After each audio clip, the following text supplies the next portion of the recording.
HMDA మాజీ director Shiva Balakrishna కేసును విచారిస్తున్న ACB స్కామ్ల పుట్టను కదిలిస్తున్నట్లు కనిపిస్తోంది.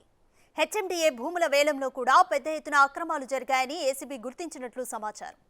అంతేకాదు ఇప్పటికే ఈ అక్రమాలకు సంబంధించిన నివేదిక ప్రభుత్వానికి అందిందని, దీంతో పాటు భూముల వేలం పాటలు ఆపాలని ప్రభుత్వం ఆదేశించినట్లు సమాచారం.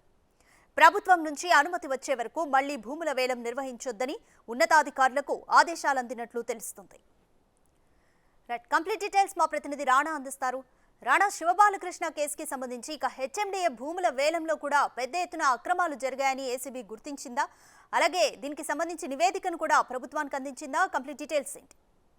హెచ్ఎండిఏ పేరులో దాదాపు 6 లేఅవుట్లలో అప్పట్లో హెచ్ఎండిఏ ఈ వేలం అనేది చేసింది. మోకిలా కానీ, షాబాద్ కానీ, అలాగే బాచుపల్లి కానీ, మేడిపల్లి కానీ, మరొక 2 ప్లేసుల్లో కూడా ఈ యొక్క ఈ వేలం జరిపింది. సో అప్పట్లో భారీ ఎత్తున కూడా దీనికి స్పందన వచ్చింది. ఎందుకంటే ప్రభుత్వానికి దాదాపు ఒక్కొక్క చోట 2,000 కోట్ల రూపాయలు, 1,000 కోట్ల రూపాయల వరకు ఆదాయం వస్తుంది, ప్రభుత్వ ఖజానా నిండిపోతుందంటూ కూడా పెద్ద ఎత్తున కూడా అప్పట్లో ప్రకటనలు వచ్చాయి. చాలా పెద్దగా ఆర్భాటంగా కూడా వారు దీన్ని ఫోకస్ పెట్టుకున్నటువంటి నేపథ్యం కనపడుతుంది గత ప్రభుత్వం. హెచ్ఎండిఏ కూడా అదే రీతిలో కూడా దీన్ని ఫోకస్ పెట్టినటువంటి నేపథ్యం కనపడుతుంది. ముఖ్యంగా ఇటు కోకాపేట భూములు కానీ, ఇటు మోగిలలో వేసినటువంటి భూములు కానీ, బాచుపల్లి భూములు కానీ, మేడిపల్లి భూములు కానీ అప్పట్లో రెక్కలు వచ్చినటువంటి నేపథ్యం అయితే కనపడుతుంది.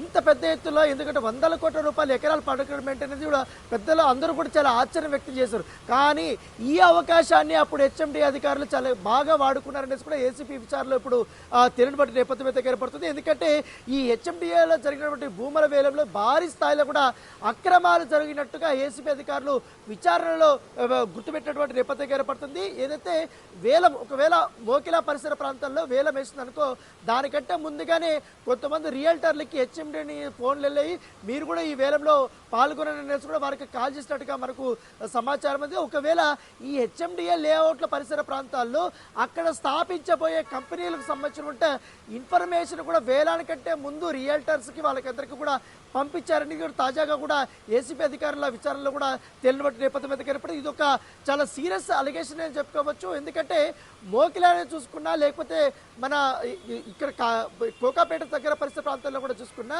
1 ఎకరం 100 కోట్ల రూపాయల వరకు తగిలింది. దాంతోపాటు ఇక్కడ మోకిలా కానీ, మేడిపల్లి కానీ, బాచుపల్లి కానీ, ఇతర ప్రాంతాల్లో కూడా భారీ స్థాయిలో కూడా వేలం జరిగింది. ఆ ప్రాంతాల్లో అప్పట్లో వేలంలో పాల్గొన్నటువంటి రియల్టర్స్ ఎవరైతే ఉన్నారో దాదాపు 150 మంది దాకా అప్పుడు డిఫాల్టర్స్గా తేరినటువంటి నేపథ్యం ఏర్పడుతుంది.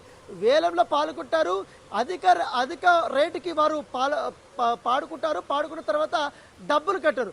అప్పట్లో వేలపాటలో పాల్గొనాలంటే ఎవరైతే పార్టిసిపేషన్ చేస్తారో వారికి ₹1,00,000 వరకు కూడా ధరావత పెట్టారు. సో ఆ ₹1,00,000 కట్టారు, కానీ వేలంలో చాలా హ్యాపీగా పాల్గొన్నారు. కానీ తర్వాత హెచ్ఎండిఏ వేలంలో పాల్గొన్నట్టు వారు ఎవరు కూడా డబ్బులు కట్టలేదు, ఇప్పటి వరకు తిరిగి కట్టలేదు. అయితే ఇక్కడ ఒక పెద్ద స్కామ్ లాగా బయటపడిందని చెప్పుకోవచ్చు. ఇటు మోకిలా కానీ, కోక్కపేట కానీ పరిసర ప్రాంతాల్లో ఎకరం మొత్తం 100 కోట్ల వరకు కూడా పలికిన నేపథ్యంలో ఈ హెచ్ఎండిఏ లేఅవుట్ల పరిసర ప్రాంతాల్లో అక్రమంగా వెలిసినటువంటి లేఅవుట్లు ఏవైతే ఉన్నాయో అక్కడ నిర్మాణ సంస్థలు ఏదైనా భారీ స్థాయిలో కూడా వాటికి అక్కడ భూములు ఉన్నాయి. ఆ భూముల రేట్లను పెంచుకోవడం కోసమే హెచ్ఎండిఏ ఈ రకంగా అప్పట్లో వ్యవహరించింది. దీంట్లో అధికారులు చాలా కీలకంగా వ్యవహరించారనేసి అప్పట్లో పెద్ద ఆరోపణలు వచ్చాయి. సో ఇప్పుడు ఏసీబీ విచారణలో శివబాలకృష్ణ ఎప్పుడైతే దొరికాడో అప్పటి నుంచి ఇలాంటి కీలకమైనటువంటి అంశాలన్నీ కూడా ఒక్కొక్కటికి బయటపడుతున్నటువంటి నేపథ్యం కనపడుతుంది. ఒక్కొక్కటి వేలపాటు సమయంలోనే హెచ్ఎండిఏలో శివబాలకృష్ణ ఉన్నాడు కాబట్టి అప్పుడు భారీ స్థాయిలో అక్రమాలు జరిగినసి కూడా వారు చెప్పినటువంటి నేపథ్యం అయితే కనపడుతుంది. దాంతోపాటు ఈ వేలంపాటలో పాల్గొన్నటువంటి తన సన్నిహితమైనటువంటి రియల్టర్స్ ఎవరైతే ఉన్నారో అప్పట్లో హెచ్ఎండిఏలో పనిచేసిన వారు కానీ, రేరాలో పనిచేసినటువంటి వారు, వాళ్ళందరికీ కూడా సంబంధించినటువంటి రియల్టర్స్కి ఈ వేళల్లో భూములు తగ్గేలా కూడా వీరు ప్లాన్ చేశారు. వాళ్ళకి మేలు చేకూర్చే విధంగా కూడా వీళ్ళు ప్లాన్ చేశారు. దాని కారణంగా వీరికి భారీ ఎత్తున కూడా డబ్బులు ముట్టాయి అనేది కూడా ప్రధానంగా ఏసీబీ విచారణలో తేలినటువంటి అంశం. సో ఏసీబీ శివబాలకృష్ణని ఎప్పుడైతే అరెస్ట్ చేసిందో, కస్టడీలోకి తీసుకుందో, రోజుకు ఒక అంశం అనేది బయటపడుతుంది. కీలకమైన అంశాలు బయటపడుతున్నాయి. ఐఏఎస్ ఆఫీసర్లు బయటపడుతున్నారు, ఐపీఎస్ ఆఫీసర్లు బయటపడుతున్నారు, అలాగే హెచ్ఎండిలో పనిచేసినటువంటి అధికారులు బయటపడుతున్నారు, రాజకీయ నేతల యొక్క పేర్లు బయటపడుతున్న నేపథ్యం. ఇప్పుడు తాజాగా ఏకంగా ఇప్పుడు ప్రభుత్వం ఈ భూముల వేలాన్ని కూడా ఆపేయాలి, పూర్తిగా రద్దు చేయాలనేది కూడా నిర్ణయించుకున్నట్టుగా మనకు తెలుస్తుంది. రాధిక, రైట్ రాణా, ప్రస్తుతానికైతే భూముల వేలం పాటలు ఆపాలని ప్రభుత్వం ఆదేశించింది. అయితే మరి ఆల్రెడీ వేలం వేసిన భూముల పరిస్థితి ఏమనుకోవచ్చు? ఎన్నికలకు ముందు కూడా దీనికి సంబంధించి ఆరోపణలు వచ్చాయి కదా.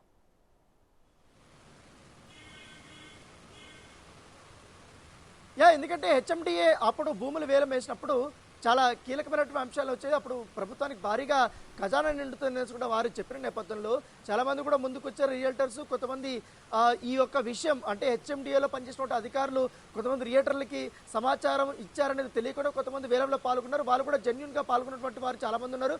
ప్లాట్లు వారు కూడా కైవసం చేసుకుంటున్న వారు కూడా చాలా మంది ఉన్నారు. కానీ వారు కొంతమంది డబ్బులు కట్టారు, కొంతమంది డబ్బులు కట్టారు. సో ఈ అంశం మీద చాలా అవినీతి ఉంది. దీన్ని ఈ యొక్క పూర్తిగా ఈ ప్రాజెక్ట్ని బయటకు పంపించేలా అక్కడికి వచ్చే కంపెనీలు కూడా వచ్చే ఇన్ఫర్మేషన్ కూడా బయటకు వెళ్ళింది. కాబట్టి దీన్ని పూర్తి స్థాయిలో కూడా రద్దు చేయాలని గవర్నమెంట్ డిసైడ్ చేసింది. ఎందుకంటే డిసైడ్ చేసిన తర్వాత దాంట్లో జెన్యున్గా ఎవరైతే పాల్గొన్నారో వారికి మరొక తిరిగి అవకాశం వచ్చే అవకాశం ఉంది. ఎందుకంటే మరొకసారి హెచ్ఎండిఏ పూర్తిగా ప్రక్షాళన చేసిన తర్వాత ఈ వేలం అనేది 6 ప్లాట్లకి మరొకసారి పెట్టే అవకాశం ఉంది. ఇటు మేడిపల్లి కానీ, బాచుపల్లి కానీ, ఇతర ప్రాంతాల్లో కానీ, మోకిలలో కానీ మరొకసారి ఈ యొక్క వేలపాట వేసే అవకాశం ఉంటుంది. ముఖ్యంగా షాబాద్కి సంబంధించినటువంటి హెచ్ఎండిఏ భూములపైన కూడా అప్పట్లో భారీగా రేట్లు పెరిగాయి. కాబట్టి అక్కడ కూడా కొంతమంది రియల్టర్స్ పాల్గొన్నారు. రియల్ సంస్థలు కూడా పాల్గొనే నేపథ్యంలో దాంట్లో కూడా అవకతవకలు జరిగాయనేసి కూడా ఏసీబీ అధికారుల విచారణలో తేలిన నేపథ్యంలో ఈ నివేదిక అనేది కూడా ఇప్పుడు ప్రభుత్వానికి ఇచ్చింది. కాబట్టి ప్రభుత్వం కూడా దీన్ని సూచనప్రాయంగా రద్దు చేస్తున్నట్టుగా అఫీషియల్గా మనకి ఇంకా ఇన్ఫర్మేషన్ వచ్చింది. దాన్ని 2 రోజుల్లో పూర్తిగా క్లారిటీ వచ్చే అవకాశం ఉన్నట్టుగా మనకు సమాచారం ఉంది. ముఖ్యంగా ఈ బహదూర్పల్లి కానీ, తొర్రూరు కానీ, షాబాద్ కానీ ఇవి కూడా చాలా కీలకమైనటువంటి భూములే. ఈ భూముల్లో కూడా భారీ స్థాయిలో అక్కడ ఫార్మా కంపెనీలు వస్తాయని, లేకపోతే ఐటీ కంపెనీలు బాగా పెరిగిపోతాయనేసి, ఆ తర్వాత ఇతర సెంట్రల్ గవర్నమెంట్ సంబంధించినటువంటి సంస్థలు కూడా అక్కడ రాబోతున్నాయి. ఇక్కడ భూములు కొనుక్కుంటే ఈ సంస్థలకు మంచి జరుగుతుందనేసి కొంతమంది కావాలని రియల్టర్స్కి ఇన్ఫర్మేషన్ ఇచ్చినట్టుగా తెలుస్తుంది. సో అవన్నీ కూడా ఫ్రాడ్గా తేలింది. కాబట్టి ఏసీబీ అనేక కోణాల్లో విచారించి ప్రభుత్వానికి నివేదిక ఇచ్చింది. కాబట్టి వాటిని పరిశీలించిన తర్వాత పూర్తిగా ఈ వేలాన్నంతా కూడా రద్దు చేస్తూ పోతున్నట్టుగా మనకు సమాచారం Radhika. Right, thank you Rana.